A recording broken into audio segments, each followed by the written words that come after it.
Bonjour à tous, dans cette vidéo je vous montre comment tenir un journal de trading sous Excel. Alors voilà, on est sur le fichier Excel, sur notre journal de trading. Et ce journal de trading il contient un portefeuille de 10 000 euros. Donc bon, sur cette partie, vous avez votre capital, les mois qui sont suivis, votre performance de gain et de perte, combien vous avez gagné, combien vous avez perdu. Ensuite, ici, vous avez le risque max, ça veut dire combien vous risquez de votre capital. Si vous risquez 1%, ça vous fait 100 euros sur 10 000 euros. Si vous risquez 2%, ça fait 200 euros. Si vous risquez 3%, ça vous fait 300 euros. Donc au fur et à mesure que votre capital augmente, eh bien vous pouvez risquer plus. Par exemple, voilà, il a progressé, on a gagné de 1629 euros. Ça vous fait que maintenant, votre risque max de 1%, ça vous fait 126 euros. Ensuite, ici, plus en bas, c'est là où vous avez calculé, combien vous allez risquer. Alors par exemple, ici on va acheter une action, on fait une entrée à secours, 70 euros, le nombre d'actions, le stop initial, et ça vous fait ensuite, ici il vous donne le risque à terme, ça vous fait que vous risquez 53 euros. Donc vous pouvez mettre largement un peu plus, on va mettre plus d'actions, on va prendre 300 d'actions. Là ça vous fait 62, on peut risquer encore davantage. On va mettre 350. Allez, ça vous fait même pas encore plus. On va mettre 400. Voilà. Et là, vous risquez, vous êtes toujours en dessous. En fait, là, vous allez risquer 0,8% de votre capital. Donc, on va plus loin. Alors, il y a ensuite le montant de devise.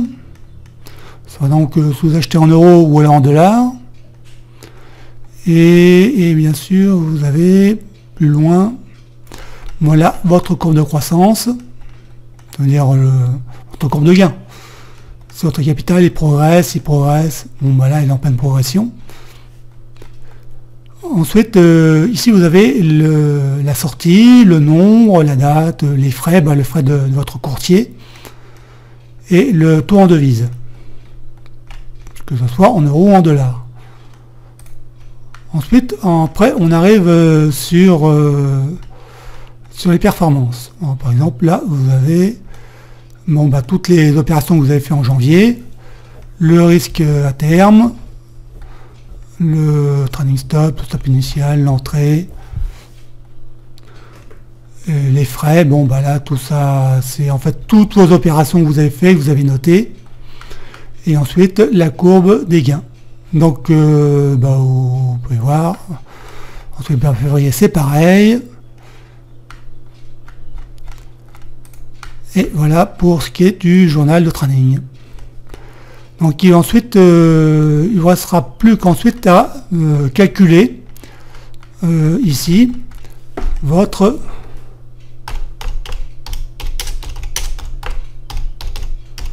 taux de réussite. Pas comme ça.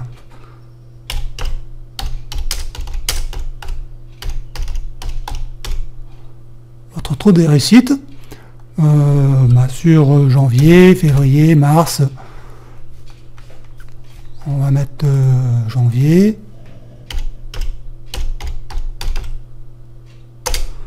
Et puis en janvier, qu'est-ce qu'on a en janvier? Alors, en janvier, il suffit d'aller sur performance. Et puis évidemment, on n'a fait que des trades gagnants, donc on a 100% de réussite. Mais tout ça, c'est un portefeuille, en fait, c'est un journal de trading fictif, bien sûr. Tout est complètement fictif. Donc voilà comment vous devez vous y prendre pour tenir un journal de trading sur Excel. Donc ce sera très pratique, par exemple, pour calculer combien vous risquez de capital. puisque déjà tout de suite, vous savez lequel cours, à quelle entrée, le nombre d'actions, combien vous allez risquer.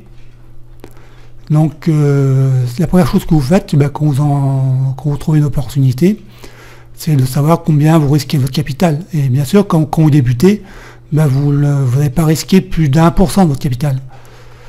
Ensuite, les 2%, c'est si vraiment vous trouvez une opportunité, vraiment où il y a une très forte probabilité de gain, enfin de réussite, mais aussi une forte probabilité de gain. Là, dans ce cas-là, vous pouvez aller plus loin, risquer 2% de votre capital, mais dans la plupart des cas, vous risquez 1%. Et puis 3%, là, c'est vraiment une opportunité qui est exceptionnelle. Voilà, c'était tout. Et puis, il ne vous reste plus qu'à passer à l'action. Salut!